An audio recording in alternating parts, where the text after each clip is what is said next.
what's the way forward? What do we do? How do we? Yeah, we're talking. I mean, talking about the highlighting this, like exposing or bringing it to the light, the problems. There's a different, like, I usually use this term when you go to the hospital, right? Mm-hmm. You have a sore that is decaying. The only way to make the sore or the wound heal is to open it up, dig deep within, and it's a painful process, Mm-hmm. but it has to be done, else Mm-hmm. you just keep walking around with a limp all your life, and it Mm-hmm. smells, it rots. Mm-hmm. It doesn't just rot to you, it rots to every other people around you. Everybody smells it. Mm-hmm. So you're not useful to yourself, you're also not useful to your environment, to your Mm-hmm. community. Mm-hmm. And then you go ahead all your life with this limp, this pain, this sore, this wound. You don't go to heal it. So that's how it is too. When if we don't have these conversations, which seems like, oh, it's a repetitive conversation, but if we don't expose, open up the wound, identify that there is a wound in the first Mm-hmm. place, and then allow it to heal, open it up, go through that ripping of the band-aid, taking out the rot, so that new cells can regenerate, new skin can come up. There's no way we can move forward.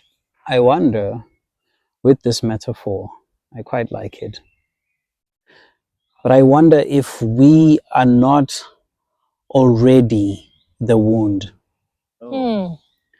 I wonder if we are not already too penetrated, too open, too cut up by all the things that have happened to us, and that our responsibility right now is to actually close up and heal from within.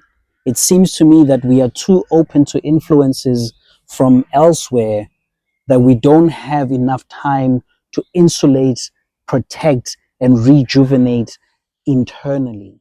This is another layer beyond the family where there's yet another onslaught. And it's going to keep going on through our system of education, or what we call education. And it's going to continue after that into the kinds of jobs and occupations that we do. A lot of us, I'm quite convinced, a lot of us are doing jobs that we don't really like, and it's jobs that we would not have in our ideal world crafted for ourselves to do. We're in deep crisis, and we are in need of rejuvenating these conversations amongst ourselves. And if we cannot win these conversations with our elders, hopefully we become different elders that listen to our children, that are able to open up with vulnerability about the things that we were defeated on historically, but that we hope to rise up again in future. For me, all of what we've been talking about, in essence, is connected to that first question of knowing yourself. A lot of what has been going on with colonialism is for us to not know ourselves.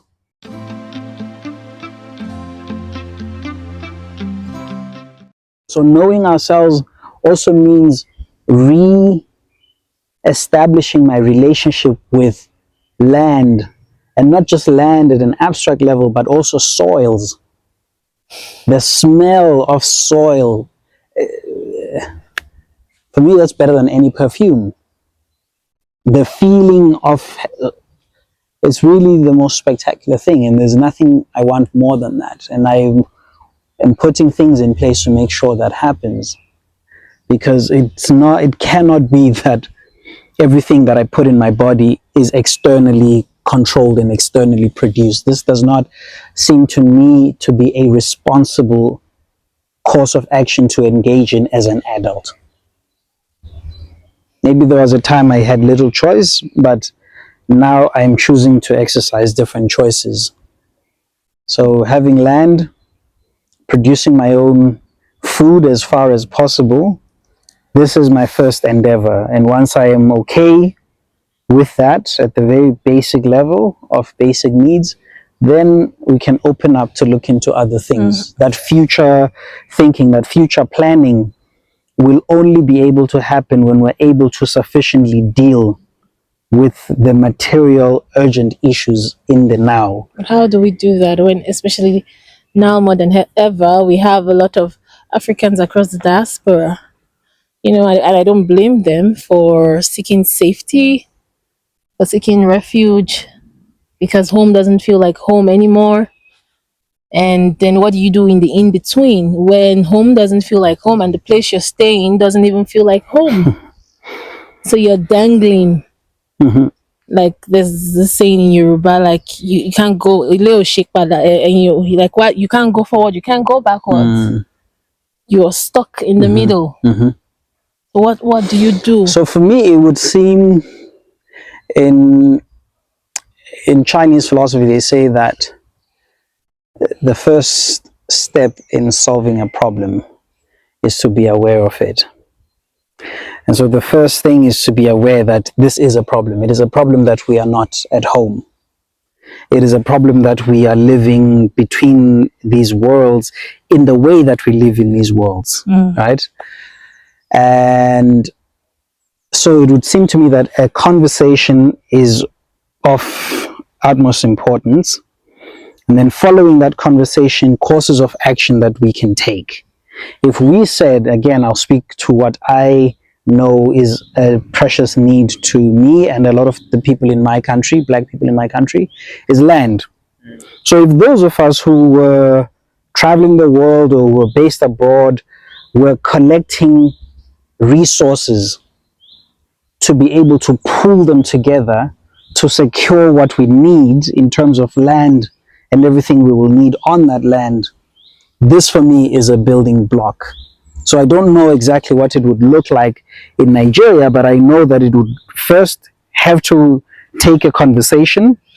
It would also require resource pulling, whatever that means, whether it's knowledge or physical presence or whatever the case may be. But you have to have resource pulling, and then from there you find ground to execute those.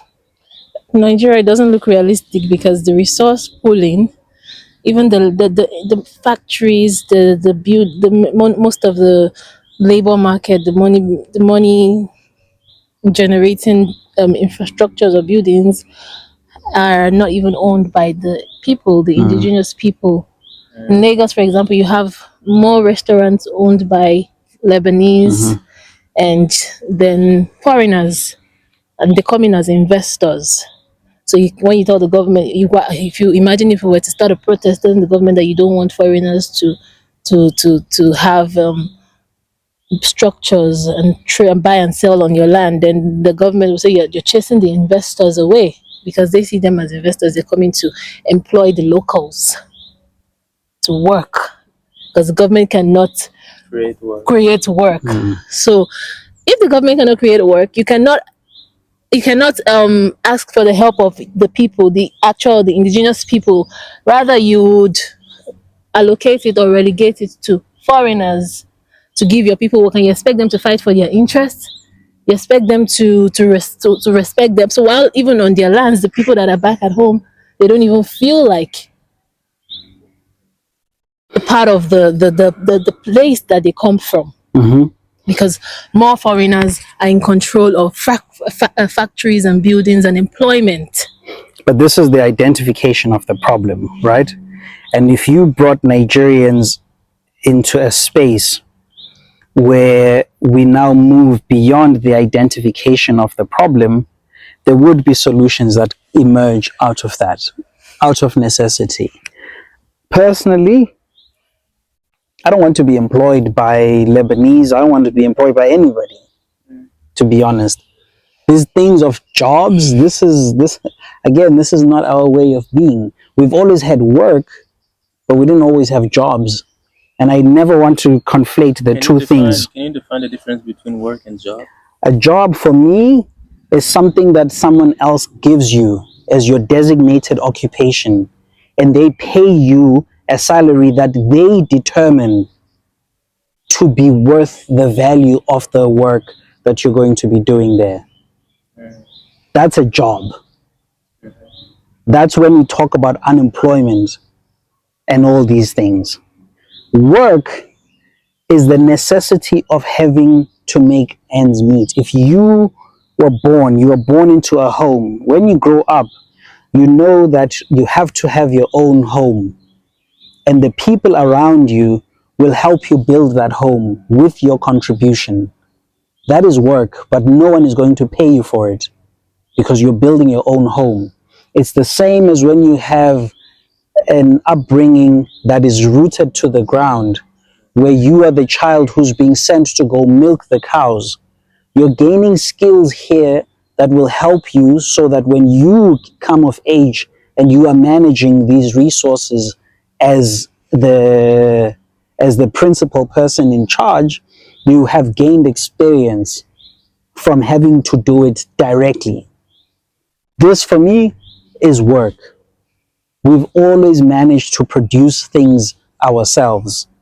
And this is a conversation we're not having sufficiently. I would love for us to breed a new level of consciousness where if we cannot fight our governments head on, and increasingly we're not able to do so, then at the very least, we can build people's power to be able to break away from extreme levels of dependency on the systems that our governments are also complicit in. And this for me is the urgent task. This for me is the work that we need to do.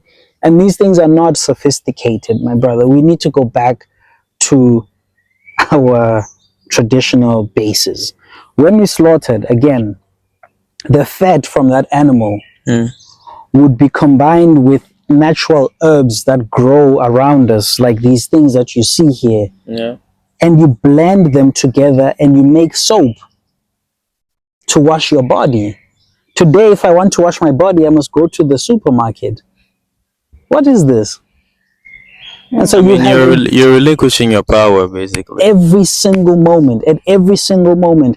And we think that voting for politicians every 4 or 5 years has more power than what we do every day with our bodies.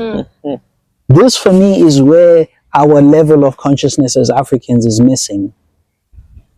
If we can ask ourselves these questions, who do we vote for every day? If we voted for each other, if I voted for myself every day in the actions that I do, and if you voted for yourself in the actions that you do every day, and we did this as a collective, we would be talking different things in 10 years, in 20 years, in 30 years from now than we are talking. We would definitely not be complaining about any government and their lack of provision for anything. We can build each other's own houses taking turns. We can share seeds, we can share water, saving mechanisms, and all of these other things that we've had. Cow dung, I mean, there's so many things. Cow dung, that's biomass energy. You can have a stove that is running on cow dung. You can have cow dung used as reinforcement in your house to plaster your house on the outside. You don't have to use cement. Oh, but won't it smell?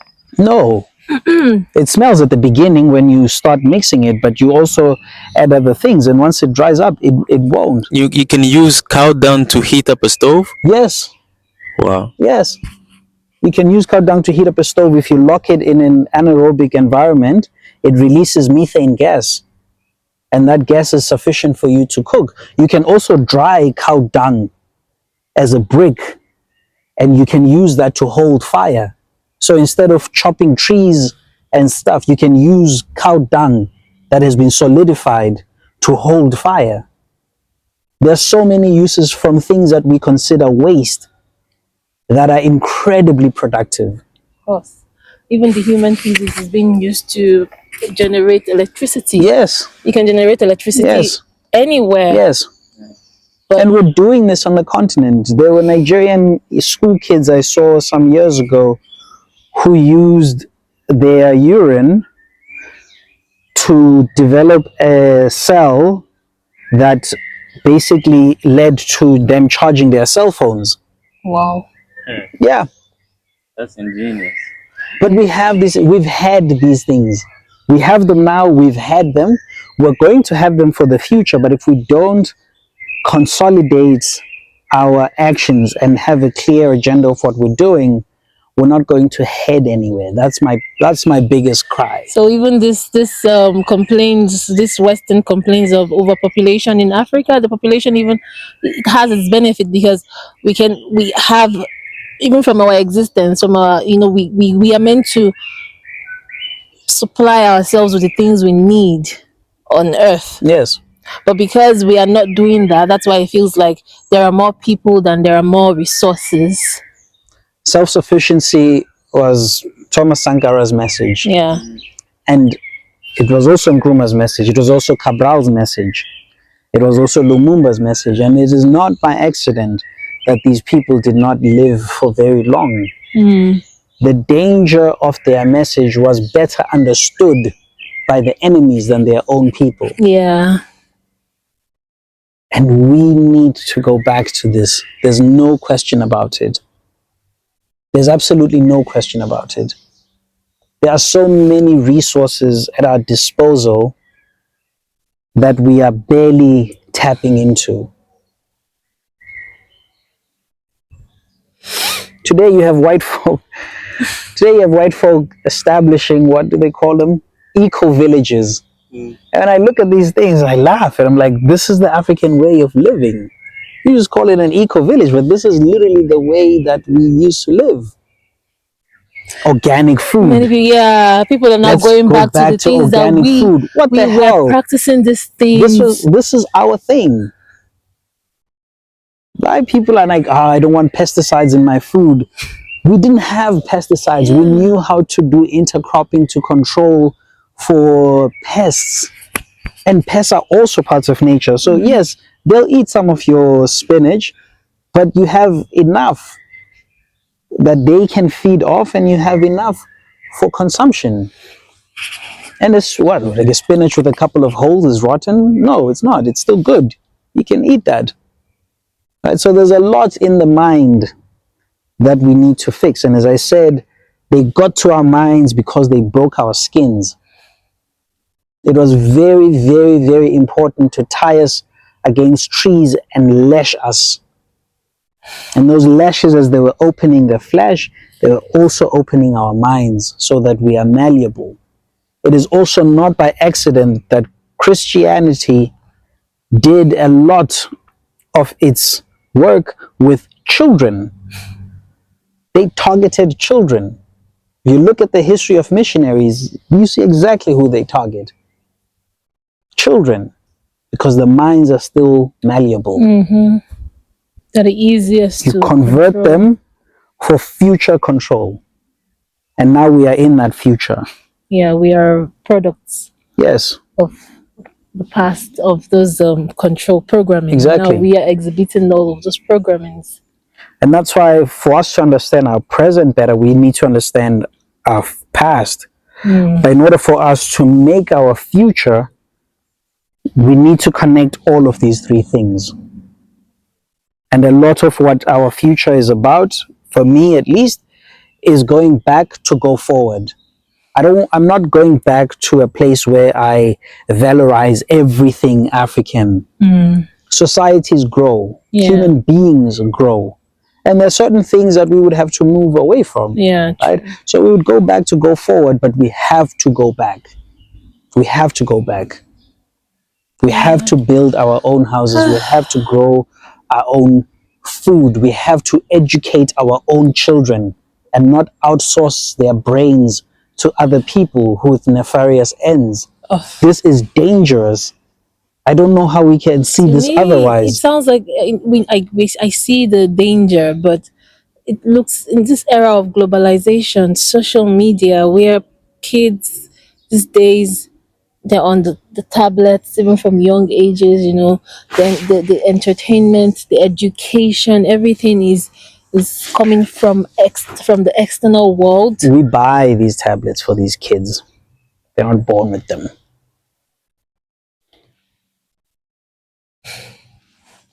We don't read for our children anymore. We barely listen to them. We plug them, we feed them, and when it's time for bed, they sleep. to spend time with your kids and let them tell you about their day, their ideas, nourish them, listen to their criticisms, apologize when you're wrong. This is the work that we need to do. But as I said earlier, it was not by accident that the family unit in Africa was the first line that was attacked. And to this day, that is also where we need to repair. We need to start with our families. We need to go out to our societies. We need to go out to our nations. But of course, the self, the self, the self. And then you would see that even the people that we are trying to imitate, even if they have no, they divorce, they still look for ways to, have this healthy community between the parents and the father. Like, it's in African communities that we have more single parenting. You find it more, even both the Africans back at home and then the ones in the diaspora. It's either the fathers are in jail or, dealing drugs. And this was the initial target because this was how it was run. It was being run in the colonial era where they separated families. So even the coming to taking the taking of slaves, families were being separated. And now we're saying, okay, slavery is over, colonization is over, but yet the systematic colonization is still very much prevalent in our society. There's something you said that was beautiful when you said that patterns don't lie. And the more attention we pay to patterns, the more we're able to see how the same structure is at play, even when it changes its face. But the structure is the same. The breaking away of African people and the African family, that remains the same to this day. Because the tablets that you're talking about, the content that these kids consume is not produced by Africans.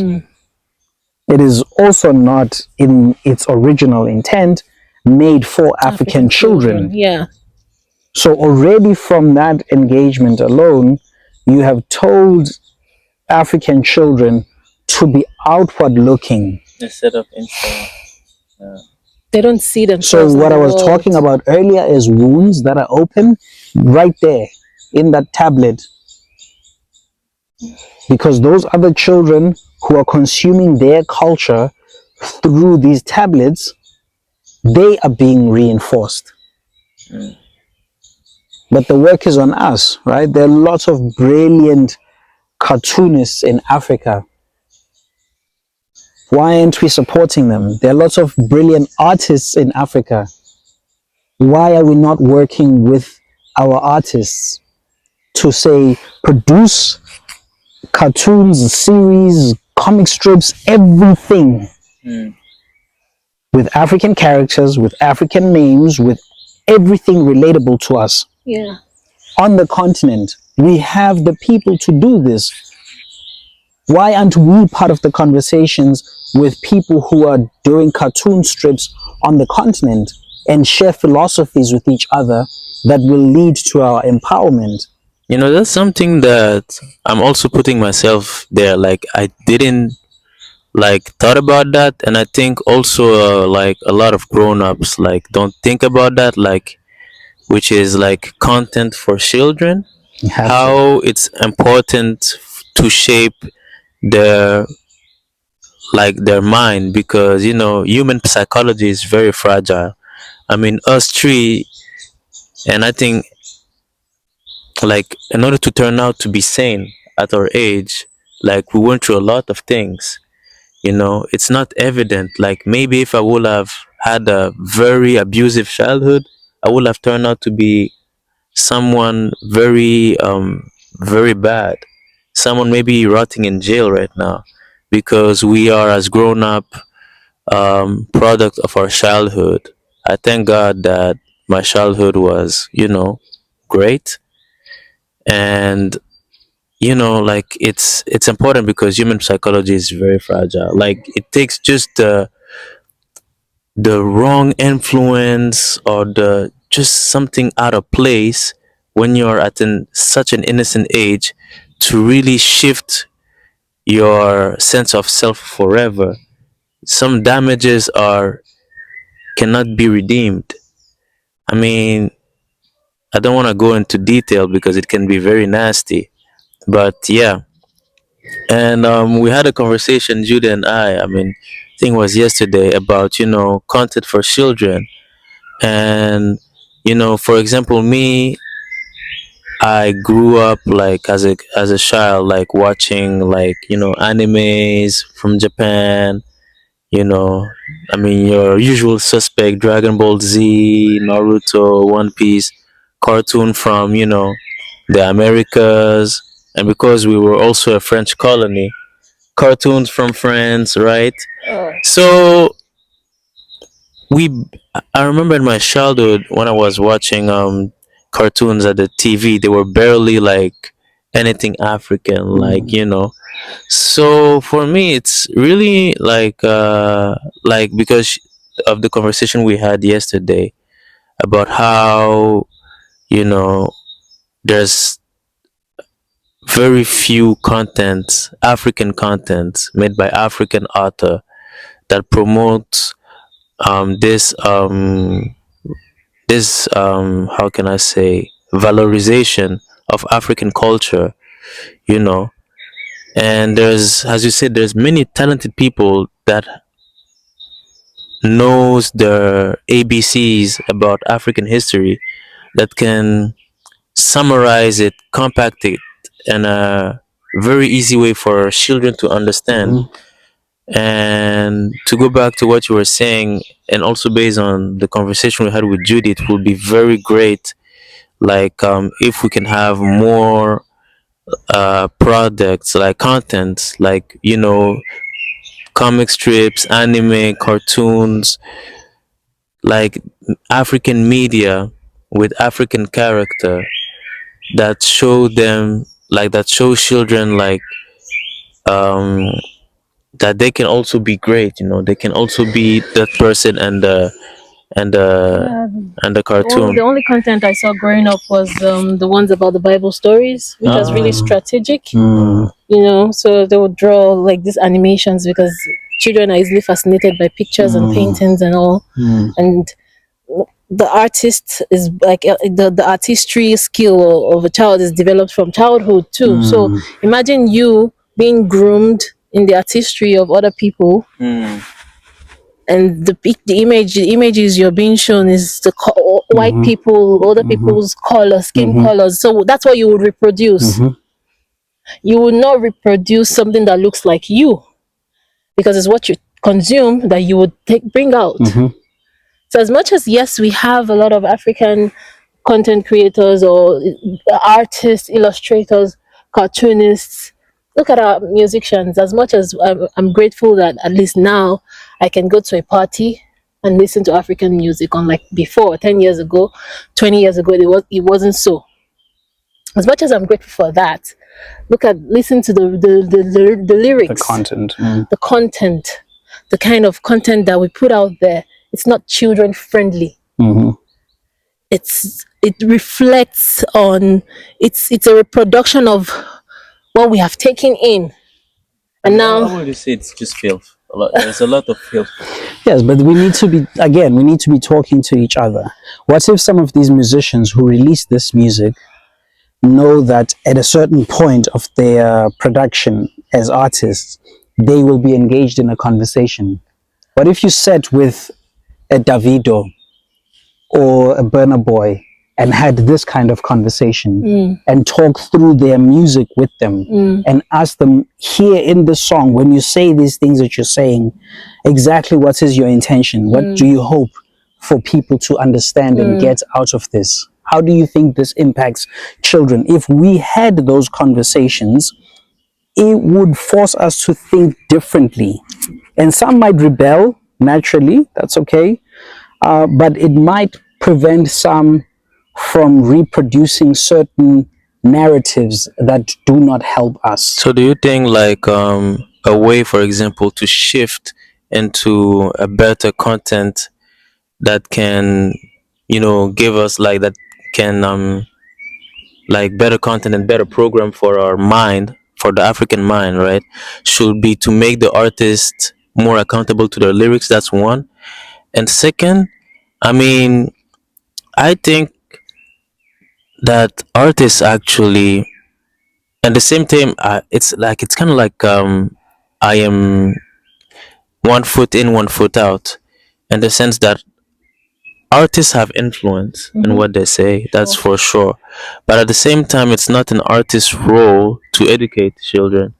Like that's the parent role. And also, Judy told me yesterday, like for example, if you have your house, like in your house, right, and you have your child, like you're asleep, and then a thief get into your house, and then the thief see your children, and then the thief do, and then your children do this. That's mean you have failed as a parent. You're in trouble. So how do you answer to this? So I don't think we should censor artists, but I do think that we should encourage dialogue. That when you produce a work, if I'm a photographer and I produce work, when I go to an exhibition, people will ask me about my exhibition and I'll have to talk about the motivation of my exhibition. If I'm a painter, likewise. But how is it that we're not facilitating important dialogues with musicians as artists about the art that they produce? Yeah. Not from a position of censorship, but from a position of saying, please take us deeper into your creative process about this. And of course, we also know that for a lot of musicians, not many of them are actually involved in the creative process of their own art. They're there as executors, as performers. Other people are involved. So we then need to ask another layer of question to the buying power that we have. Because as much as they're influential because we spend our money on their art to travel. If we didn't do that, then they'd just be like any other artist who's singing in a garage and making no progress in their career. But we buy into this, and that's how it travels. So because we buy into it and we make it travel, we also have the power to ask questions with our money. Which is why for me... That's why they have to be accountable. Yes. Okay. So for me... Same accountability we seek from our politician. I was also thinking about that. Yes. But, so what it would mean then is to say, I'm a musician. I'm producing music for this society. And the people in this society will have to say if they are buying into this or not, right? But we could even go one step further and build more art residencies on the African continent, where our artists know that they are given the freedom to just create. Food and shelter taken care of. We've got plenty of land, we've got plenty of vegetables, we've got plenty of people doing work to make sure that the artists are given space to produce freely. But an artist who knows that the society is making it possible for their artwork to be produced is an artist who will have a different relationship to that society. And now you have artists that are basically saying F you to the people, bitch, because exactly, using all this whole bitch, like, it's just talking money, materialism, and that's what because their money, they have executives elsewhere that are financing them and are making their work possible, and that's why they can tell us to go jump off. So if we're not in those conversations of saying we are going to help this artist produce their work as a community, then we are also not rising up to the occasion as we should. This was the idea behind Afriflow. Like, we wanted, this is still the dream. We want to create a home for artists, creatives, and then we started Afri Vibes as one of the children of Afriflow, where this podcast we're holding is. And then I remember when we started, And then I was sending out these surveys and questionnaires to, that was back in Nigeria, to people, and then asking them if they would like, a community for, artists, creatives, just to like get their own opinion, to get their point, but their opinions about, creating a home, this kind of thing. And then they would ask me, oh, is it based in Nigeria? The first thing they wanted to know if it was a foreign based platform, because you see a lot of artists putting their content on, on different foreign platforms, because they believe that they would be seen quickly on those platforms. This is where they will make more money. This is where they'll be more recognized, because these people are going to pay them for the content that they put out there. But when it comes to building content within the continent, for the continent, by the people of the continent, we don't see it's, you don't even see it surviving. So if a white person or a foreigner is not one of the people coordinating it, you won't come, you won't show up, because you don't believe in anything coming from the home. And this was one of the challenges that we faced, because we're like, okay, we want to, it's not like we had a lot of money, but with the little we have, we want to be, this was our way of wanting to contribute to the society, to our society. Right. And then we need people to also key into this building project with us, because of course we cannot do it alone. We need people. But no, they would rather build with foreign people, because they believe that they have the viability of being seen, they have the viability of making more money. So this is the challenge of the current day youth. Even for me, I'm speaking from my personal experience, because this is what we have faced in the creation of this kind of thing. Because we identified the problem, right? Now we want to provide a solution in our own way, but there is no support from the home front. There's a friend of mine many years ago who said Africans are leaving Africa to go and look for money abroad. The people from abroad are going to Africa to take money out of Africa. The Chinese today arriving in Africa in droves, European, all of them. There's money in that continent of ours, right? And we know this. It's our money that's being taken and rechanneled and being given back to us as though they are good. And we are meant to be voluble with thanks for their kindness and so on. But part of the problem is that our own comprador bourgeoisie on the African continent, again, is not being engaged sufficiently to say to them, think about your own home. Think about what it is that you would want to manifest in your own home. And a lot of them could even be vanity projects. It could be that you own a football club that you name after you as Dangote, right? Or you own a football league that is the Dangote Premier League, or whatever the case may be. You still make money, your name still gets out there, your popularity is in check, because you would be supporting football, something very popular on the continent. But you would also be helping to build sports academies on the continent.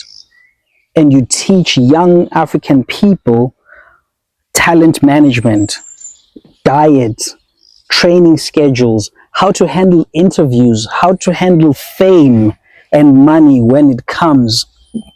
These are all important. These are things that need to come from academies grounded on the continent by people who are already invested into these things. So my biggest gripe is that we are not, it seems to me that we don't have a place that is up here to have conversations that disseminate everywhere.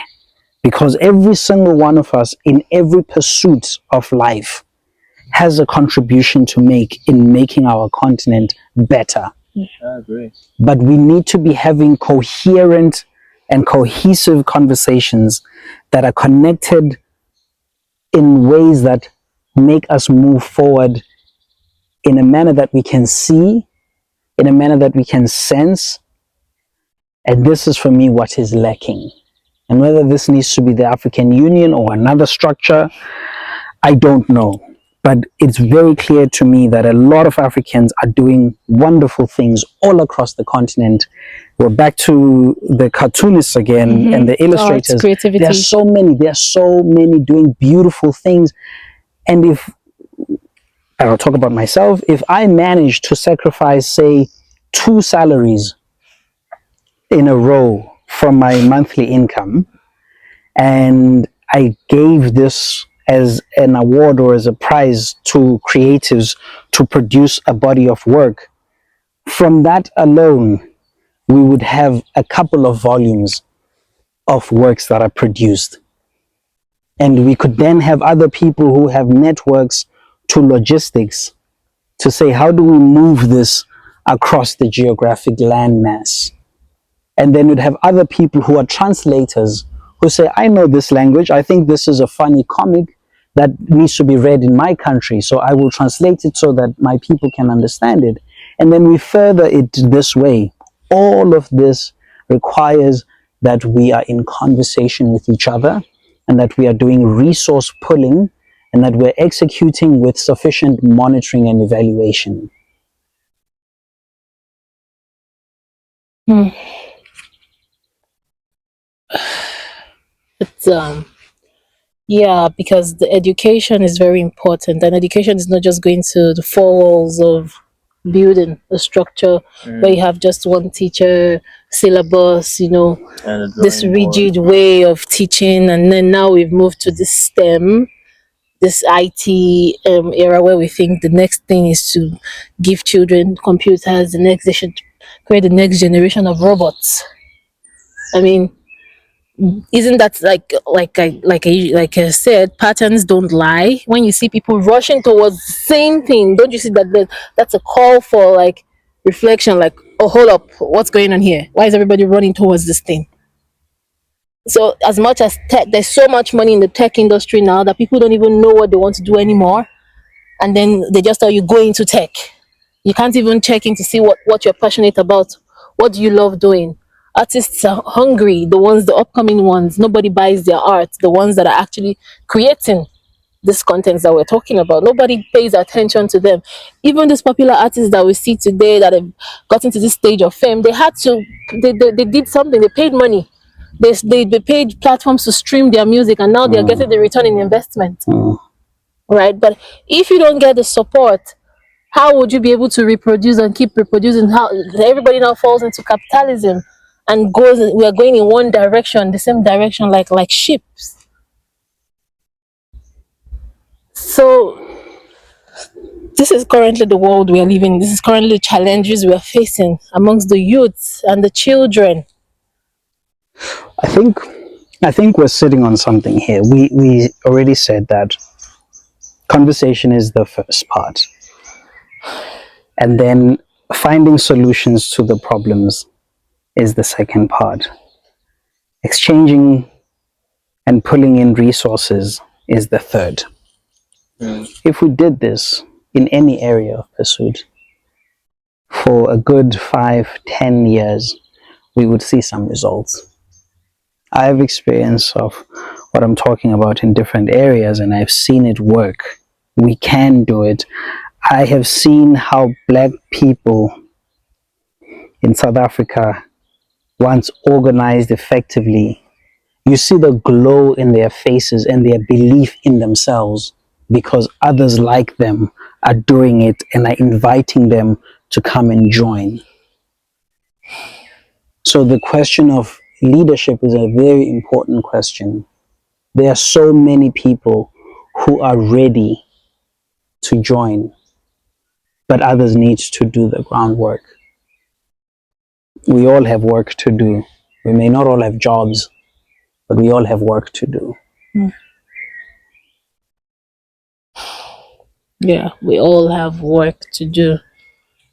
And the moment you come to that sense of realization that your whole essence, your whole being is not to come to eat, sleep, go to a job, earn some wages, salary, provide for your family, go back home, that rinse and repeat process. The moment you realize that that's not the essence of your being,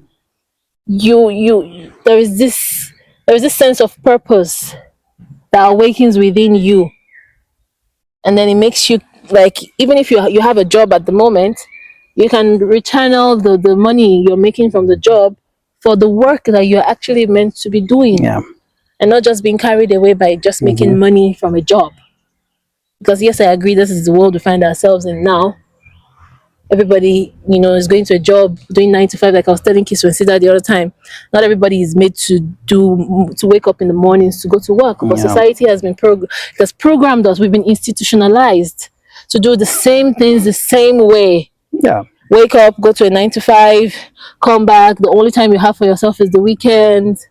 And then even the schooling system of They the start you children, there. That's where they start from you. from Yeah. from from daycare. The reason they started daycares in the pre-colonial era, it was the moms that stayed at home to educate the kids, and then when they are growing, they follow them to the farm. So you are engaged in the Learning. Yeah. functioning of the society. Yeah.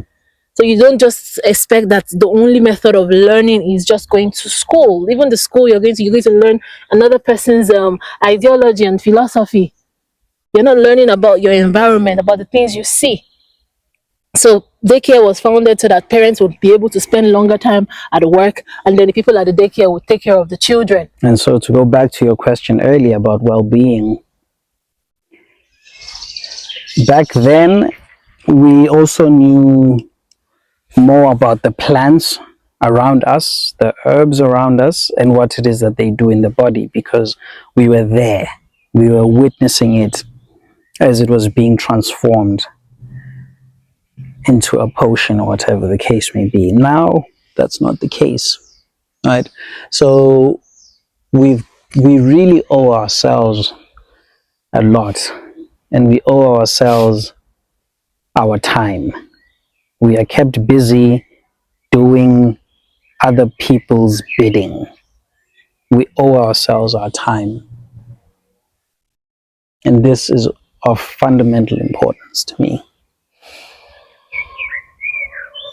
Yeah. I feel like we've touched on a lot of Quite. we've touched on, we've touched on education, wellness, we've touched on so much, and now it just leaves me overwhelmed. Because look at us, like I always say to Chris Messy, that we are speaking English.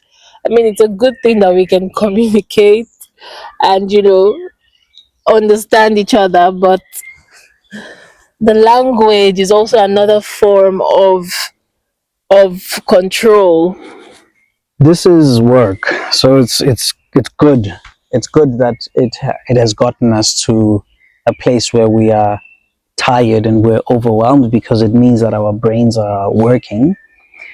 And it's also necessary that we take breaks and we do work in other ways as well. And there are lots of Africans, again, on the continent right now who are working even on this question of language. Right? That's true. There's a lot of language. So if we were plugged in and we listened to each other, we would realize we're not that far off from a lot of the breakthroughs that we are talking about, right? So I guess part of my invitation is that we don't make it a habit, or even worse, a career, to complain about our state of condition, but rather we ask questions of who is doing what, where, how. How do we connect with them? How do we get you, my brother, to be connected to the circuits that you need to be connected to in Tanzania? Because this is what your soul is yearning for at the moment. That for me is the work, right? So that when you are there, you are learning all the things that you need to learn, so that one day, should you decide to go to your folk in Burkina Faso and you speak to them in a way that they will understand, and you share the lessons that you got from other Africans in Africa. That's a very important thing. This is the work, right? So we're not complaining about who's not doing what. We're inviting people to conversations. If you've heard what I've said about even the comprador bourgeoisie, even the Dangotes, even the Burner Boys, my interest is not in shaming people and whatnot, because we're different levels of our intellectual development, our spiritual awakenings, and our levels of consciousness. We're different. We're different stages. And as you said yesterday, we don't all wake up at the same time. So we need to exercise the necessary patience with one another. But the work that is happening needs to be further enhanced, because it is happening. Okay. We must also not pretend that we need to start things from scratch. There are already existing things that we need to plug in and revitalize. The older people who started some of these things need new energy, they need new blood, they need new ideas, and that's where we come in. But dialogue, first and foremost. If some of these elderly people don't want to work with us, it's okay. We will know that they don't want to work with us because we had dialogue, not by assuming, not by pointing, not by thinking that we are holier than thou, because some of them are unfortunately locked in the same position of thinking that they're dealing with a lost generation, when so many of us are actually not lost at all, but we're not talking to each other. Yeah. So we assume things about one another, we lock ourselves into our own Bubble. yes, and then we start making conclusions about one another and we wall up. That's true. I mean, So what you're we saying is need true. dialogue. We need dialogue, even if it may sound and seem foolish to other people. But we need to curate spaces for dialogue so that like-minded people from across the continent and across the world can meet with one another and solve real-life problems on the ground. You need to get exposed. Exposure is very important. Like, there's a friend of mine also from Tanzania. She told me, like, there's some people that are educated, they get their diplomas, but they don't have any exposure, but they have all of the opinions of the world. So you never left your town, you never left your country, but you're dictating that this country, the other side of the globe, is autocrat, is this and that, and it's a bad. So for her, it's like, actually, like, when you're being to different parts of the world, these different cultural exposure also cultivate you, enriches you, and when you go back to where you come from, you have a lot of life lessons to bring to the table, and not from a place of, you know, uh, being from a high horse, or like saying, I am better than you, or I am, no, but from a place of sharing. And for me, exposure is really important in order to cultivate people. And there's also a friend of mine, also, he's an anthropologist, and he also gave me his feelings about field work concerning anthropology. Why is, like, for example, he said, like, when it comes to racism, and some, you know academic want to understand racism, why is the fieldwork always in Africa? Why isn't also the other way around? Why is there not African students, right, coming here in Germany, doing some field work in Germany or also other European country, and interviewing, the people of these countries? Like, what is your perception on African? What is your perception on black?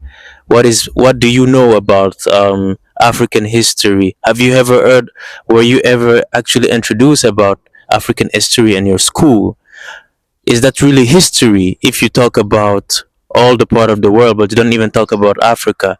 Isn't it a paradox that, I mean, it is known that Africa is cradle of civilization, but you're not taught about that in your school curriculum? Oh no, but they've been taught that Africa is the poor, the wretched of the earth, the poverty central of the world, and the media has portrayed this image of African children being hungry, looking malnourished, So that is the image that is portrayed about Africa to these people. That has been the image.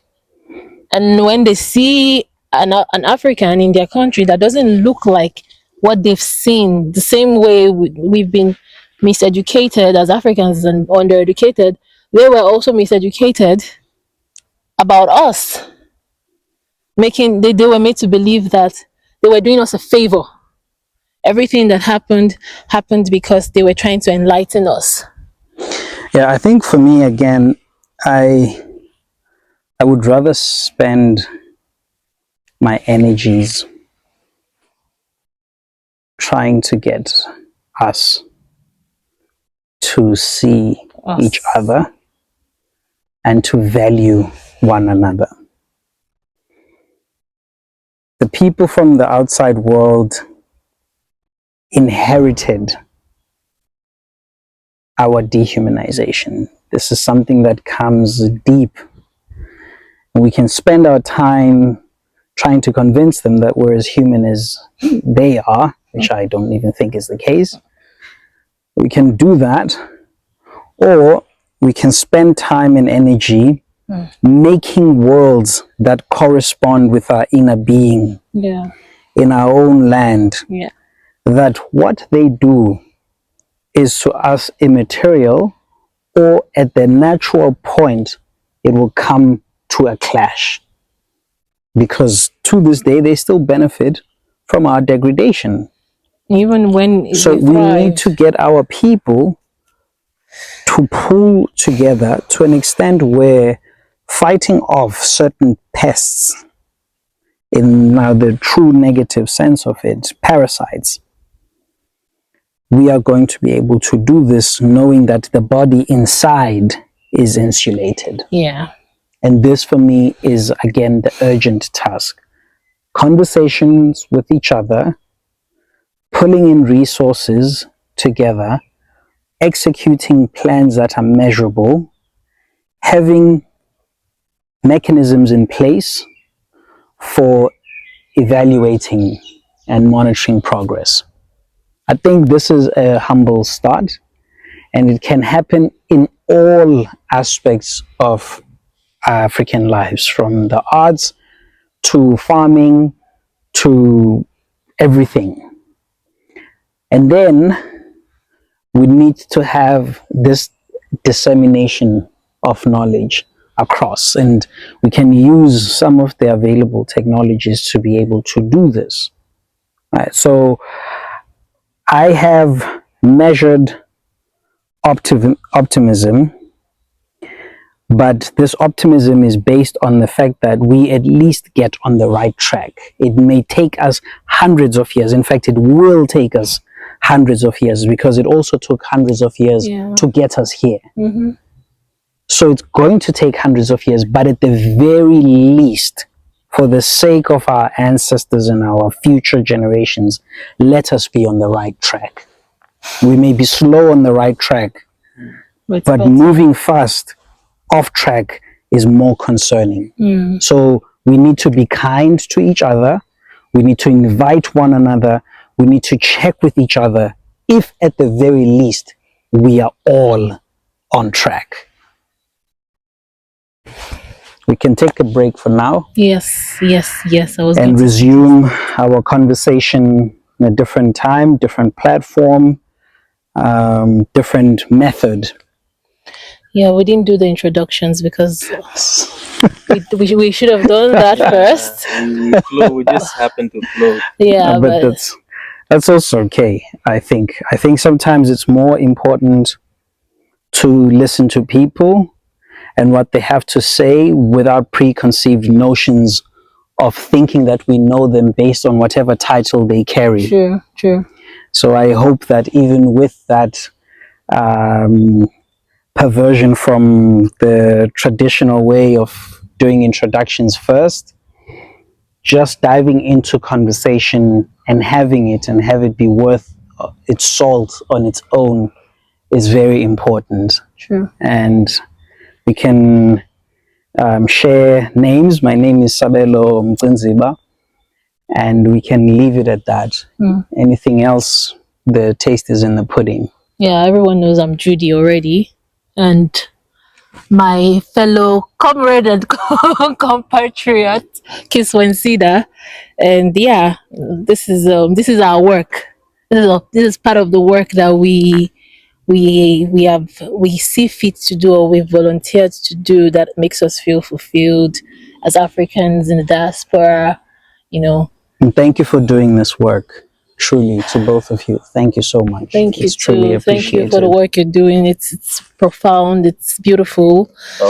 Like, yeah, it's really beautiful. And I pray that this work will germinate to grow into mighty It will. trees that will feed nations, generations It after will. we were gone. It will, most Yeah, certainly. yeah. Thank you. Thank you.